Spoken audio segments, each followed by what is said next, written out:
الذي هدانا لهذا وما كنا لنهتدي لولا أن هدانا الله اللهم صل على محمد وعلى آل محمد كما صليت على إبراهيم وعلى آل إبراهيم إنك حميد مجيد اللهم بارك على محمد وعلى آل محمد كما باركت على إبراهيم وعلى آل إبراهيم إنك حميد مجيد أما بعد فقال تعالى أعوذ بالله من الشيطان الرجيم بسم الله الرحمن الرحيم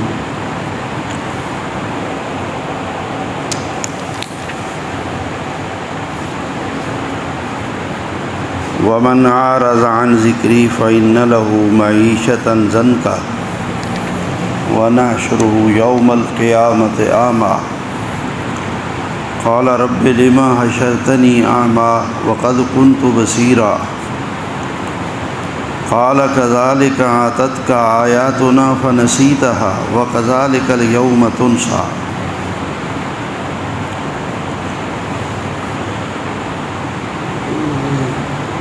سورہ طٰہٰ کے آخری حصے میں اللہ تعالیٰ نے بڑی اہم نصیحتیں فرمائی ہیں۔ ان میں سے ایک یہ ہے کہ فرمایا ومن اعرض عن ذکری،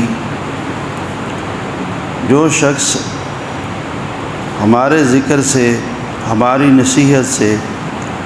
ہماری کتاب سے، ہمارے پیغمبر کی تعلیمات سے منہ پھیرتا ہے، اعراض برتتا ہے، تو اس کی ہم گرفت یہ سزا دے کر بھی کرتے ہیں فَإِنَّ لَهُ مَعِيشَةً ضَنكًا، کہ اس کی گزر و اوقات تنگ کر دیتے ہیں۔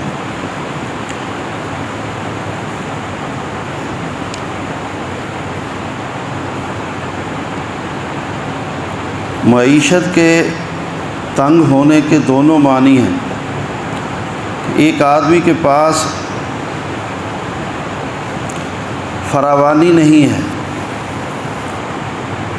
اور اس کو کچھ میسر نہیں، ضروریاتی زندگی کے لیے نہ پیسے ہیں نہ اشیاء ہیں، اور وہ تنگ ہے، تو یہ سزا اللہ تعالیٰ اس شخص کو دیتا ہے جو اللہ کے قرآن سے، پیغمبروں کی تعلیمات سے منہ پھیرتا ہے۔ دوسری معیشت کی تنگی کا معنی یا تفسیر یہ بھی ہے کہ سب کچھ ہوتے ہوئے انسان ان نعمتوں کو استعمال نہیں کر سکتا۔ ایسی بیماریاں اور ایسے حالات و واقعات اس کے اللہ بنا دیتا ہے کہ وہ کھا نہیں سکتا، اپنے اچھے بستر پہ لیٹ نہیں سکتا، اور تنگی سے، اصل زندگی اس کی تنگی سے ہی گزرتی ہے کہ اپنی مرضی سے کھا پی نہیں سکتا۔ تو یہ سزا اسے کیوں ملتی ہے کہ اس نے اللہ کی نصیحتوں سے، اللہ کی اتاری ہوئی ہدایات سے منہ پھیرا، تو اللہ تعالیٰ اس کو یہ سزا دیتا ہے۔ یہ دنیا میں یوم القیامت اعمیٰ ونحشرہ یوم القیامت اعمیٰ، اور ہم اسے قیامت کے دن اندھا کر کے اٹھائیں، اور وہ کہے گا قال رب لم حشرتنی اعمیٰ، یہ میرے رب میں اندھا کیوں ہوں، مجھے اندھا کیوں اٹھایا، وقد کنت بصیرا، میں تو دنیا میں دیکھا کرتا تھا۔ تو اللہ کی طرف سے اسے جواب ملے گا قال کذالک آتتک آیاتنا فنسیتا، تیرے پاس اسی طرح ہماری آیات آئی تھیں، بس تو نے ان کو بھلا دیا تھا۔ اس آیت کی تفسیر میں مفسرین یہ سزا اس حافظ عالم کی بھی لکھتے ہیں جو دین پڑھے اور اس کو بھلا دے، قرآن یاد کرے اور قرآن کو بھلا دے۔ جیسا کہ ایک حدیث میں ہے، اللہ تعالیٰ محفوظ فرمائے اور معاف فرمائے کہ جس نے ایک آیت قرآن کی یاد کی اور اس نے بھلائی دی تو قیامت کے دن سب سے سخت عذاب اسے ہوگا۔ قرآن کو یاد کرنا اور پھر اس کو یاد رکھنا فضیلت اور اجر و ثواب پانے کے لیے یہ ضروری ہے،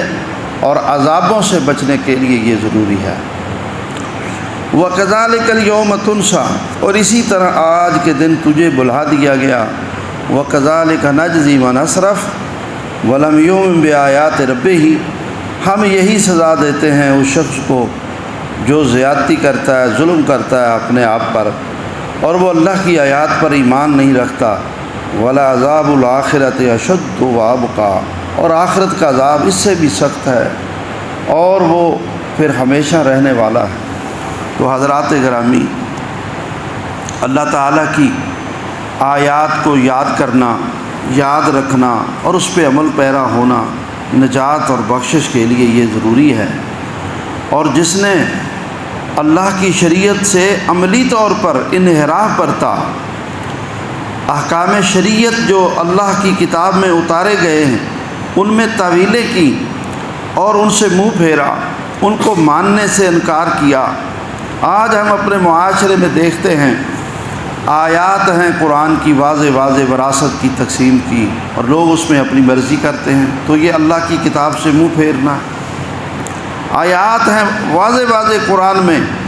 کہ فلاں چیز تمہارے اوپر حرام ہے، فلاں چیز تمہارے اوپر حرام ہے، فلاں چیز تمہارے اوپر حرام ہے، اور لوگ کیا کرتے ہیں؟ تعویلیں کرتے ہیں، ہیلے بہانے سے ان ناجائز چیزوں کو اپنے لیے جائز کرنے کی کوشش کرتے ہیں۔ تو یہ حشر ہوگا قیامت کے دن کہ انہوں نے اللہ کی نصیحت سے تو منہ پھیرا۔ اسی طرح ہر مسئلے میں لوگوں کی عملی غفلت، عملی کوتاہی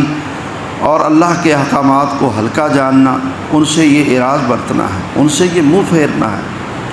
اور اس پر یہ وعید ہے، اس پر یہ سختی ہے کہ اللہ تعالیٰ دنیا میں اگر پکڑنے پہ آئے، مہلت نہ دے، دنیا میں پکڑنے پہ آئے تو اللہ تعالیٰ اس کو کنگلا کر دے اور سب کچھ چھین لے، یہ سب کچھ ہوتے ہوئے ایسے مصائب و آلام میں مبتلا کر دے کہ اللہ کے دیے ہوئے رزق سے وہ کسی قسم کا فائدہ نہ اٹھا سکے، اور قیامت کے دن اللہ تعالیٰ نوینہ کر کے اٹھائے گا۔ اس لیے میرے بھائیوں، اخروی نجات کے لیے اللہ کی کتاب پر ایمان رکھنا، اللہ کے نبی پر ایمان رکھنا، اللہ اور اس کے رسول کی تعلیمات کو سمجھنا اور اس کے اوپر عمل کرنا، یہی بنیادی مسئلہ ہے اور یہی ضرورت ہے۔ پھر اس کے بعد سورہ انبیاء شروع ہوتی ہے اور 17واں پارہ شروع ہوتا ہے۔ تو اللہ رب العزت نے پہلی آیت میں آخرت کا فکر اور آخرت کا تذکرہ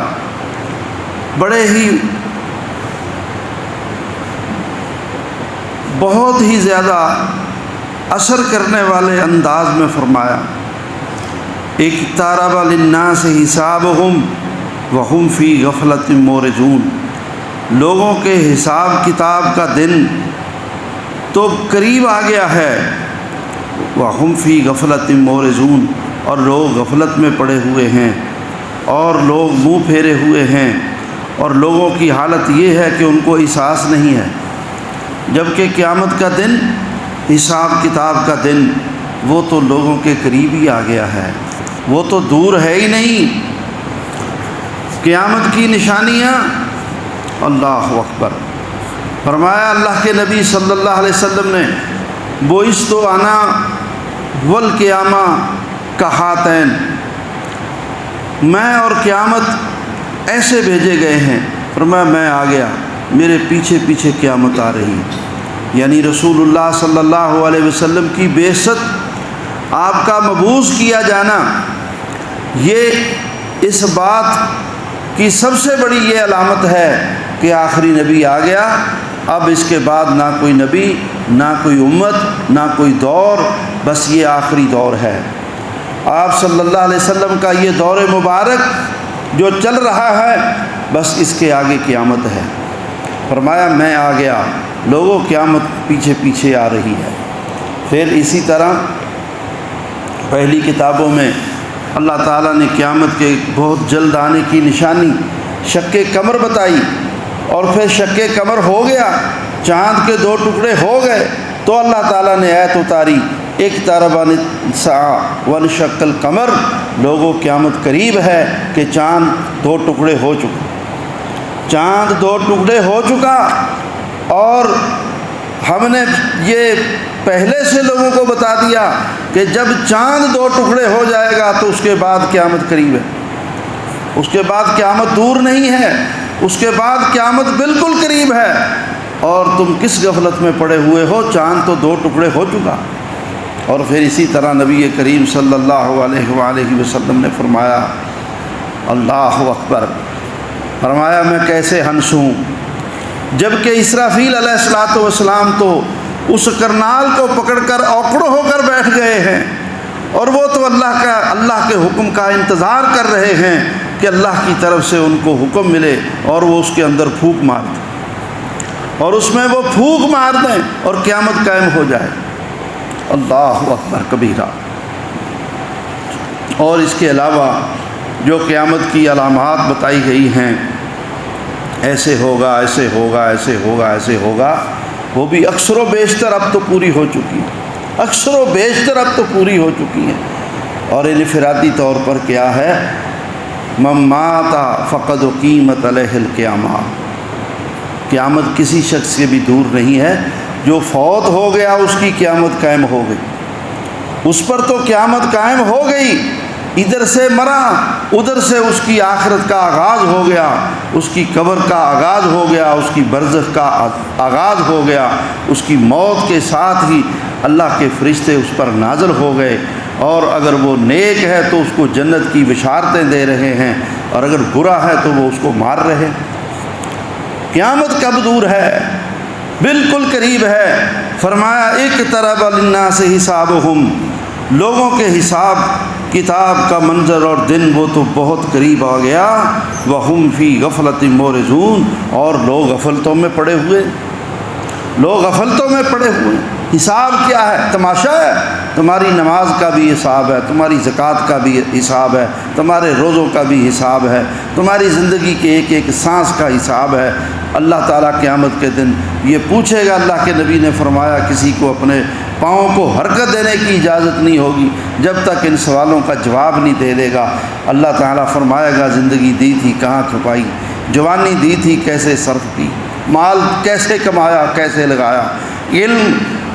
جو تجھے دیا تھا اس کے مطابق عمل کیا یا نہیں کیا، جو علم تجھے دیا تھا اس علم کے مطابق عمل کیا یا نہیں کیا۔ عالم بن جانا بڑی بات نہیں ہے، دین کی معلومات لے لینا بڑی بات نہیں ہے، درس سن لینا بڑی بات نہیں ہے۔ بڑی ذمہ داری یہ ہے کہ جو مسئلہ سنے اس کے اوپر عمل، جو مسئلہ سنے، جو مسئلہ پڑھے،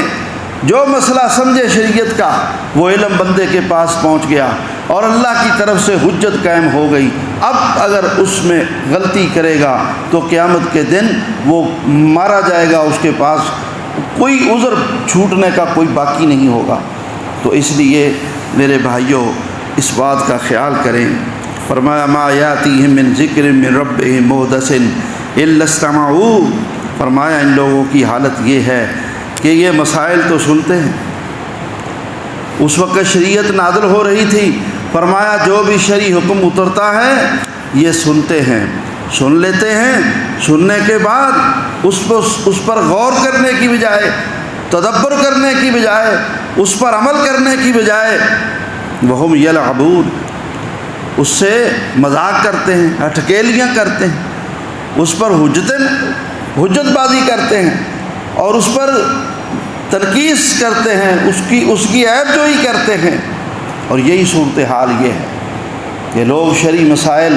علماء سے سنتے ہیں اور سننے کے بعد باتیں کرتے ہیں، ایمان نہیں لاتے، یقین نہیں کرتے، کہتے سنی ہے باتیں، مولوی ایسے ہی کہتے رہتے ہیں، چھوڑو اپنا کام کرو، ان کو کیا ہے، نہ ان کو کوئی کام ہے نہ ان کو کوئی کاج ہے، بس ایسے ہی فتوے لگاتے رہتے ہیں، چھوڑو ان کی باتیں، چھوڑو ان کی باتیں۔ سارا معاشرہ اسی تبلیغ کے اوپر لگا ہوا ہے، چھوڑو ان کی باتیں، چھوڑو ان کی باتیں، چھوڑو ان کی باتیں۔ انا للہ و انا الیہ راجعون۔ مولویوں کے باپ کی باتیں نہیں ہیں، یہ اللہ کی اتاری ہوئی باتیں ہیں۔ فرمایا لوگوں کی تو یہ حالت زار ہے، لاہیۃ قلوبہم، ان کے دل غافل ہیں، واسر النجوا، اور یہ چھپ چھپ کر دین کے خلاف باتیں کرتے ہیں، الذین ظلموا، اور یہ ظالم لوگ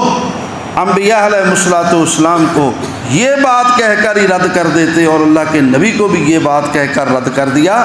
حل ھذا الا بشر مثلکم، یہ تمہاری طرح کا تو ایک انسان ہے، کون سی بڑی بات ہے، انا للہ و انا الیہ راجعون، کون سی بڑی بات ہے، افتاتون السحر وانتم تبصرون، اور اللہ کے نبی کو جادوگر کہہ کے رد کر دیا کہ یہ تو جادوگر ہے۔ تو اللہ کے نبی پر عیب جوئی کی، اور اب قیامت تک لوگوں کا ورتیرہ کیا ہے، جس طرح مشرکین مکہ نے یا اس دور کے منافقوں نے رسول اللہ صلی اللہ علیہ وسلم پر تان کر کے اللہ کی شریعت کو رد کیا، اور اب قیامت تک کے لیے لوگوں کی یہ بے عملی اس طریقے کے اوپر جو چل رہی ہے کہ اللہ کی شریعت کا رد کرتے ہیں اور نبیوں کے وارثوں یعنی علماء پر تنقیص کرتے ہیں، علماء پر بیب جوئی کر کے، مولوی ایسے، مولوی ایسے، مولوی ایسے۔ تو یہی ورتیرہ رہا ہے کہ موضوع بدل جائے، موضوع بدل جائے، اور تم اس بات پر تو غور کرو کہ جو بھی عالم تمہارے سامنے بیان کر رہا ہے وہ کیا کہہ رہا ہے، کہہ کیا رہا ہے، کیا وہ قرآن کی بات کر رہا ہے، سنت کی بات کر رہا ہے، اللہ اور اس کے رسول کی بات کر رہا ہے، دین کی بات کر رہا ہے، تو اس کو ماننا تمہارے اوپر ضروری ہے، اس کو سمجھنا تمہارے اوپر ضروری ہے، اور اس پر عمل کرنا تمہارے اوپر ضروری ہے۔ وہ جیسا بھی ہے اس کا معاملہ وہ جانے اور اللہ جانے، تمہارے اوپر لازم ہے کہ تم اس کے اوپر عمل کرو۔ تو لوگوں کی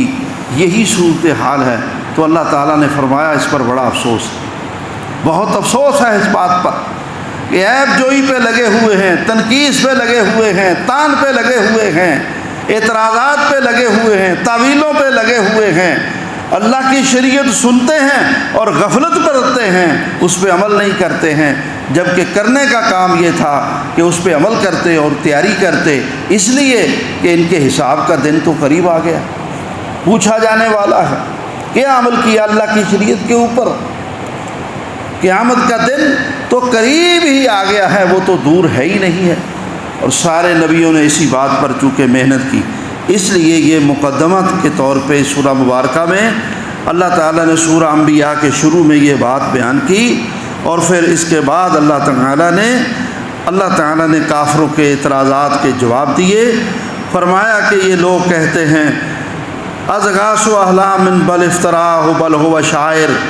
اے نبی یہ ایسے خواب دیکھ لیتا ہے اور صبح بیان کر دیتا ہے، بلکہ یہ جھوٹ گھڑ لیتا ہے، بلکہ یہ شاعر ہے، انا للہ و انا الیہ راجعون، فلیاتنا بآیہ کما ارسل الاولون، اگر سچا ہے تو کوئی نشانی لائے، کوئی معجزہ لائے، ما آمنت قبلہم من قریۃ اہلکناہا افاہم یؤمنون وما ارسلنا قبلک الا رجالا نوحی الیہم، فرمایا ہم نے سارے پیغمبر رجال یعنی مرد اولاد آدم میں سے، نسل انسانی میں سے بھیجے ہیں، ہمارے نبی محمد بھی اسی طرح ایک بندے ہیں، اور اسی طرح ہمارے سارے نبی وما جعلناہم جسدا لا یاکلون الطعام، وہ کھانا بھی کھاتے تھے، یعنی کفار نے اس حد تک اعتراض کیا کہ اس کو نبی کیسے مان لیں، یہ تو کھاتا ہے، یہ تو کھاتا ہے، انا للہ و انا الیہ راجعون، فرمایا میرے سارے نبی کھانا کھاتے تھے، ان کے جسم اسی طرح تھے جس طرح عام انسانوں کے جسم ہوتے ہیں، وما کانوا خالدین، اور وہ ہمیشہ بھی نہیں رہے، وہ اپنے وقت پہ فوت بھی ہو گئے، ثم صدقناہم الوعد فانجیناہم ومن نشاء واہلکنا المسرفین، اللہ رب العزت نے فرمایا کہ ان کو جھٹلانے والوں کو ہم نے صفحہ ہستی سے مٹا دیا، نبی اپنا مشن پورا کر کے چلے گئے، ہمارا طریقہ یہ چل رہا ہے، اور تم ایمان کی طرف آؤ اور اسلام کی طرف آؤ اور دین کی طرف آؤ۔ پھر اللہ رب العزت نے انبیاء علیہ الصلوۃ والسلام کا وضاحت کے ساتھ ذکر فرمایا ہے سورہ مبارکہ میں، اور اللہ تعالی نے اعتراضوں کے جواب تو اور بھی دیے، اور انبیاء علیہ السلام کا ذکر کر کے اپنے نبی کو تسلی دی کہ دیکھو ابراہیم علیہ السلام کتنے جلیل القدر پیغمبر تھے، اور اسی طرح نوح علیہ السلام، سلیمان علیہ السلام، داؤد علیہ السلام، وہ سب میرے نبی میری اتاری ہوئی شریعت اپنی امتوں کو پہنچاتے رہے، لوگ ان کو پریشان کرتے رہے۔ اللہ تعالیٰ نے سورہ انبیاء میں یہ سب ان پیغمبروں کے حالات بیان کر کے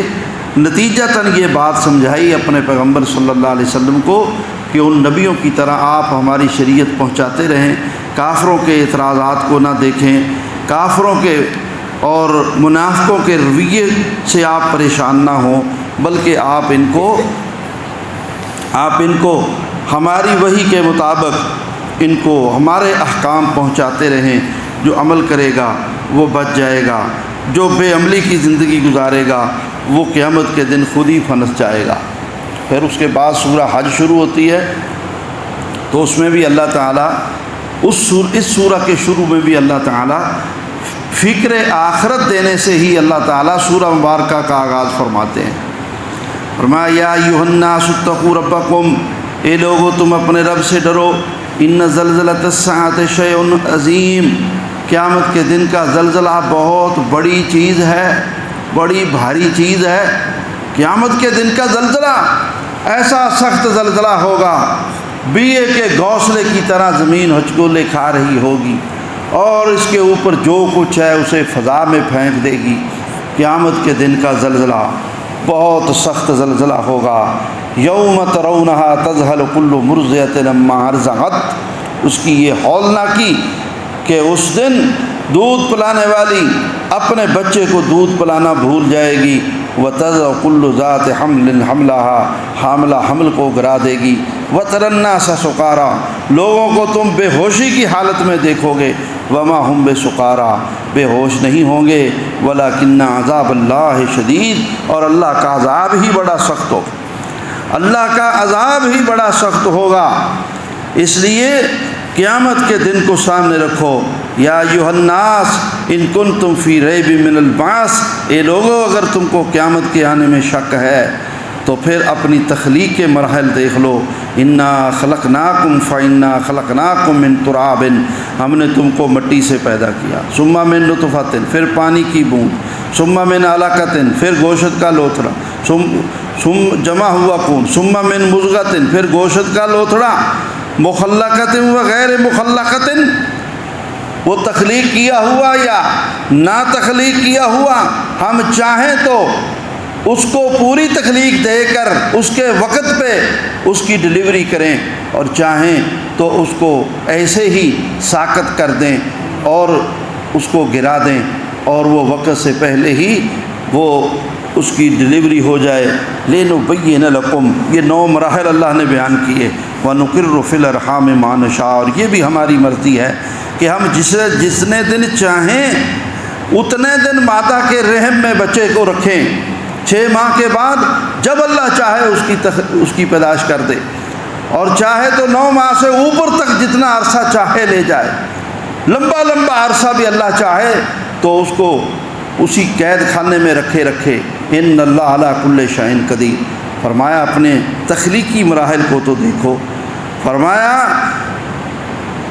ثم نخرجکم طفلا، پھر ہم تمہیں بچے کی صورت میں نکالتے ہیں، ثم لتبلغوا اشدکم، پھر تم جوانی کو پہنچتے ہو، ومنکم من یتوفی، کچھ تم میں سے فوت ہو جاتے ہیں، ومنکم من یرد الی ارذل العمر، کچھ تم میں سے وہ بڑھاپے کی وہ آخری عمر کو پہنچ جاتے ہیں۔ تو یہ سب اس پہ ذرا غور تو کرو، اس میں کیا تمہارا اختیار ہے؟ کسی کے باپ کا اختیار ہے، کسی کی ماں کا اختیار ہے، تمہارا اپنا اختیار ہے؟ کوئی اپنی مرضی سے نہ پیدا ہوا نہ فوت ہوتا ہے، تو پھر سمجھ لو کہ اللہ علی کل شیء قدیر ہے۔ جب وہ عدم سے تم کو وجود دینے پر قادر ہے اور تمہیں وجود دے کر تم کو موت دے کر دوبارہ عدم میں لے جانے پر قادر ہے، تو وہ رب پھر دوبارہ عدم سے وجود دے کر تم کو قیامت کے دن کھڑا کرنے پر قادر ہے۔ تم کیوں قیامت کا انکار کرتے ہو؟ کیوں تم ایسے ہی کہہ رہے ہو کہ یہ تو ایسے مولویوں کی باتیں ہیں؟ فرمایا دوسری مثال وَتَرَى الْأَرْضَ حَامِدَةً، زمین کو دیکھو، فَإِذَا أَنزَلْنَا عَلَيْهَا الْمَاءَ، یہ سنگلاٹ ہوتی ہے، یہ خشک ہوتی ہے، اس کے اوپر ہم بارش برساتے ہیں، اهْتَزَّتْ وَرَبَتْ وَأَنبَتَتْ مِنْ كُلِّ زَوْجٍ بَهِيجٍ، پھر اس سے انگوریاں اگتی ہیں، یہ تر ہو جاتی ہے، سبز ہو جاتی ہے، لہلہانے لگتی ہے، اور پھر اس پہ عروج آتا ہے، اور پھر ہم اس کو دوبارہ خشک کر دیتے ہیں، اور پھر ایسے ہی ہو جاتی ہے جیسے اس کے اوپر کچھ کاشت نہیں ہوا۔ تو اسی طرح ہم پورا نظام کائنات ختم کر دیں گے، ہم علی کل شیء قدیر ہیں، ہماری قدرت ہے، اسی طرح ہم دوبارہ جب چاہیں گے پیدا کر لیں گے۔ ذالک بأن اللہ هو الحق وانہ یحیی الموتى، تو ان مثالوں سے سمجھ لو کہ اللہ سچ کی سچی ذات ہے اور وہ زندوں کو مردہ،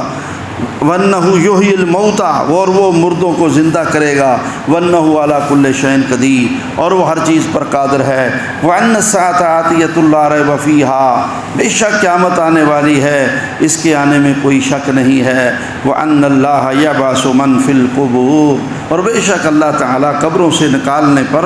قادر ہے، اور وہ قبروں سے نکال لے گا، وہ قبروں سے نکال لے گا۔ اگلے دن ہمارے یہ نیٹ وغیرہ پہ جو سامعین ہیں سنتے ہیں، ان میں سے یہ پچھلے دنوں میں بھی اسی موضوع پہ درس ہوا تھا، تو مجھے ایک بات یاد آئی، ایک صاحب نے اس پر رہنمائی بھیجی کہ جی آپ نے وَأَنَّ السَّاعَةَ آتِيَةٌ کو بھاری پڑا ہے اور اس کو آپ نے عین بنا دیا ہے۔ میں نے عرض کی میرے بھائیوں، میں قرات نہیں سکھا رہا، میں معنی سمجھا رہا ہوں، میں تفسیر بتا رہا ہوں، اور میں یہ عرض کر رہا ہوں کہ قیامت کے اوپر یقین رکھو اور ایمان رکھو اور قیامت کی تیاری کرو۔ میں موٹا بھاری سبق نہیں سکھا رہا، اور پھر میں انسان ہوں، میرے منہ سے اگر تلفظ کی غلطی ہو گئی ہے تو میں اللہ سے دعا کرتا ہوں اللہ تعالیٰ مجھے معاف فرمائے۔ وہ آیت دوبارہ سامنے آ گئی تو اس لیے میں نے یہ بات عرض کی، ہو سکتا ہے وہی قاری صاحب پھر سن رہے ہوں اور وہ پھر یہاں پر تجویدی نقطہ پکڑ لیں۔ الحاصل میرے بھائیوں، اصل بات عمل کی ہے، عمل کی طرف آؤ، عمل کی طرف آؤ، ایک ایک دن کا حساب دینا ہے، ایک ایک سانس کا حساب دینا ہے، ایک ایک اللہ کے حکم کا حساب دینا ہے۔ اللہ چاہے تو سب کچھ نظر انداز کر دے، اپنے بندے کا سب کچھ نظر انداز کر دے، وہ اعلیٰ کل شیء قدیر ہے، سب کچھ معاف کر دے، لیکن اگر وہ چاہے تو ہم اس کے احکامات کے مکلف ہیں۔ وہ ذرا سی بات پر پکڑ لے تو ہم چھوٹ نہیں سکتے، ہم چھوٹ نہیں سکتے۔ اس لیے اللہ تعالیٰ سے معافی مانگیں اور اللہ کی شریعت کو سمجھیں۔ اللہ اکبر کبیرہ، اللہ کے دین پر عمل کریں،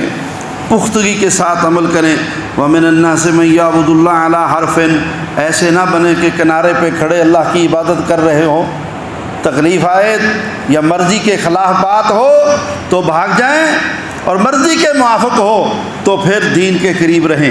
نہیں، ایسے نظام نہیں چلے گا۔ اللہ کی شریعت کے اوپر استقامت ہونی چاہیے، اور اللہ پر پورا ایمان اور یقین ہونا چاہیے کہ ہمارا اللہ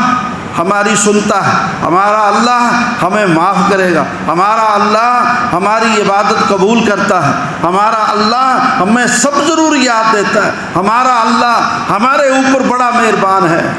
فرمایا انا عند ظن عبدی بھی، میں اپنے بندے کے ساتھ اس کے گمان کے قریب ہوں، جیسا میرے بارے اس کا گمان ہے، اس کا ایمان ہے، اس کا یقین ہے، اس کا توکل ہے، میں اپنے بندے کے ساتھ وہی کچھ کروں گا۔ اور اس بندے پر اللہ کو غصہ آتا ہے جو اللہ سے مایوس ہو، اور وہ اللہ پر ایمان نہ رکھتا ہو، اور وہ یہ سمجھتا ہو کہ اللہ میری دعا نہیں سنتا، اور وہ یہ اپنے ذہن میں یہ بات رکھتا ہو کہ اللہ میری تو سن کر میری مدد نہیں کرتا، فلاں کی سنتا ہے اس کے پاس جاؤں، اللہ کو اس بندے پر غصہ آتا ہے۔ ہر بندے کو یہ یقین رکھنا چاہیے کہ اللہ میرے بارے میں میری ہی سب سے زیادہ سنتا ہے، میرے حالات میں میرے مانگنے سے ہی اللہ مجھے سب سے زیادہ دیتا ہے۔ اگرچہ جائز ہے کہ آپ کسی دوسرے سے بھی دعا کر سکتے ہیں، لیکن سب سے پہلا مسئلہ یہی ہے کہ اپنا ایمان اپنے اللہ کے اوپر پوری طرح کامل رکھیں۔ من کان یظن ان لن ینصرہ اللہ فی الدنیا والآخرہ، جس کا یہ گمان ہے کہ اللہ اس کی دنیا آخرت میں مدد نہیں کرتا ہے، فلیمدد بسبب الی السماء، اللہ کو اس پر غصہ آیا کہ وہ رسی آسمان کی طرف باندھے کسی چیز کے ساتھ، ثم یقطع، پھر وہ خودکشی کر کے مر جائے، فلینظر هل یذهبن کیدہ ما یغیظ، شاید کہ وہ جو اس کو اپنے اللہ کے اوپر بدگمانی ہے اور اپنے اللہ کے بارے میں جو اس کے دل کے اندر کچھ کینے کی کیفیت ہے وہ اس کی درست ہو جائے۔ یعنی اللہ تعالیٰ کو اتنا غصہ آیا اس شخص کے اوپر جو اپنے اللہ کے اوپر کامل یقین نہیں رکھتا ہے۔ تو اس لیے اللہ کے اوپر یقین کامل رکھنا چاہیے۔ اور پھر اللہ رب العزت نے فرمایا کہ یہ دو کردار ہیں، ایک اللہ کو ماننے والے اور ایک اللہ کو نہ ماننے والے۔ تو جو اللہ کو ماننے والے ہیں ان کا ٹھکانہ جہنم ہے، جو اللہ کو نہ ماننے والے ہیں ان کا ٹھکانہ جہنم ہے۔ سیدھی سی اور صاف سی بات ہے۔ پھر اللہ تعالیٰ نے حج کے احکام سورہ حج کے اندر بیان کیے، جو اکثر و بیشتر آپ سنتے رہتے ہیں، اور اسی لیے اس سورہ مبارکہ کا نام سورہ حج ہے۔ اور اللہ تعالیٰ نے پھر اس سورہ میں آخر پہ پھر فرمایا، کہہ دیجئے میرے نبی محمد کریم صلی اللہ علیہ وسلم، لوگو میں تمہیں واضح ڈرانے والا بنا کے بھیجا گیا ہوں، اور خوب سن لو، جو ایمان لائے گا اور نیک عمل کرے گا، لہم مغفرۃ و رزق کریم، ان کے لیے بخشش ہے اللہ کی طرف سے اور بہت اچھا رزق۔ اور جو لوگ اللہ کی آیات کو پیچھے دھکیلنے کی کوشش کریں گے اور اللہ کے دین سے وہ عداوت رکھیں گے، تو اولئک اصحاب الجحیم، ان کا ٹھکانہ جہنم ہے، وہ جہنم کا ایندھن بن جائیں گے۔ تو اللہ تعالیٰ کی قدرتوں کو پہچانو اور اللہ کے اوپر اپنا ایمان کامل رکھو۔ اور سورہ حج کے آخری رکوع میں اللہ تعالیٰ نے توحید پر زور دیا ہے، فرمایا غیر اللہ، ہر وہ چیز جسے اللہ کے سوا پوجا جائے، فرمایا ان میں تو اتنی طاقت بھی نہیں ہے کہ وہ مکھی پیدا کر سکیں۔ وَلَوِ اجْتَمَعُوا لَهُ، اگرچہ سارے جمع ہو جائیں، مکھی پیدا کرنا تو دور کی بات، مکھی ان کے کھانے سے کچھ چھین کے لے جائے تو اسے واپس نہیں لے سکتے۔ تو اس لیے غیر اللہ سے پیچھے ہٹ جاؤ، اللہ کی طرف آ جاؤ اور اللہ کے دین کے اوپر آ جاؤ اور اللہ کی شریعت کو سمجھ لو اور اس کے اوپر عمل کر کے اللہ کو خوش کر لو تاکہ تم کامیاب ہو جاؤ۔ تو یہاں پر 17واں پارہ مکمل ہو جاتا ہے اور آگے 18واں پارہ سورہ مومنون سے شروع ہوتا ہے۔ انشاءاللہ یہاں سے بات کل شروع کریں گے۔ اللہ رب العزت ہم سب کو کتاب و سنت کو سمجھنے کی اور اس پہ عمل پیرا ہونے کی توفیق عطا فرمائے۔ اقول قولی ھذا واستغفر اللہ لی ولکم وآخر دعوانا ان الحمد للہ رب العالمین۔